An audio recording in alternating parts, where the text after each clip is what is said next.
হবে।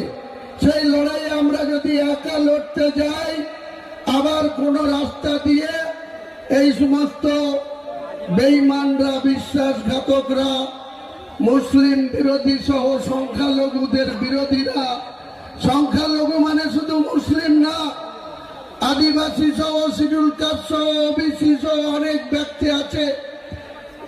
মুসলিমদের কি শুধু সংখ্যালঘু সংখ্যালঘু বলে চালিয়ে দেওয়া হয়? সমাজের বঞ্চিত, লাঞ্ছিত, অবহেলিত মানুষ কিন্তু সব জাতিতেই বিলং করে। তাই আমি বলবো যে আমরা যে লড়াইয়ের ডাক দিয়েছি, আমি নিজে কাউকে অহংকার দেখাই না, কিন্তু অহংকারও আমি বরদাস্ত করি না। আমি নিজে যেমন কাউকে অহংকার দেখাই না, কোন ব্যক্তি যদি আমার সাথে অহংকার দেখায়, তার অহংকারের কিন্তু আমি মোকাবেলা করার জন্য প্রস্তুত থাকি।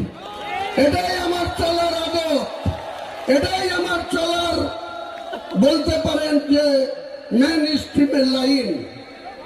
কেন আজকে আমাকে সাসপেনশন বিধায়ক 69 ভরতপুর বিধানসভায় যখন 2021 সালের পশ্চিমবাংলার তৃণমূল